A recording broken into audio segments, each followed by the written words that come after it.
रायगढ़ के सुधागढ़ तहसील में खुरावले फाटा से वाघोशी मार्ग की दयनीय स्थिति को लेकर बहुजन विद्यार्थी संघ के जिला अध्यक्ष अमित गायकवाड़ ने सोमवार से आमरण उपोषण शुरू किया था।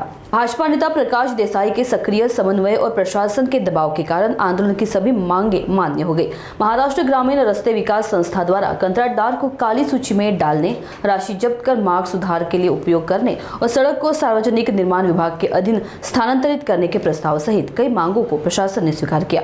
इसके अलावा सांसद धैर्यशील पाटिल और विधायक रविंद्र पाटिल ने विकास निधि उपलब्ध कराने का आश्वासन दिया। इन मांगों के पूरा होने पर मंगलवार को उपोषण स्थगित कर दिया गया। युवा नेते अमित गायकवाड यांनी जे उपोषण केलेलं आहे त्याला आपल्याला 100% 100% यश प्राप्त झालेलं आहे। आपल्या मुख्याधिकारी बांधकाम विभागाच्या सन्माननीय देसाई मॅडम, आपले पालक, सध्या पालकमंत्री देतात आपले तहसीलदार, आणि यांच्या सर्वांच्या समक्ष मॅडमने जे लेटर दिलेलं आहे ते मी आपणास वाचून दाखवतो।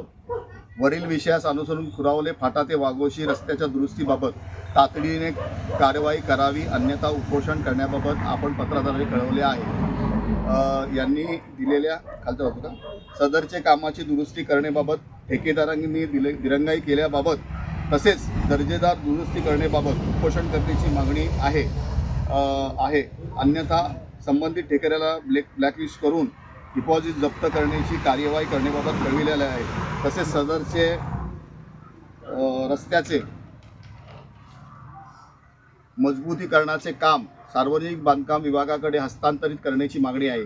या अनुषंगाने सदर उपोषणाची दखल घेत सदर कंत्राटदारास टर्मिनेट करून त्याचे डिपॉझिट जप्त करण्याची कार्यवाही सुरू करून सदरचा रस्ता जिल्हा परिषदेमार्फत सार्वजनिक बांधकाम विभागाकडे हस्तांतरित करण्याची कार्यवाही या विभागाकडून प्रस्तावित करण्यात येत आहे।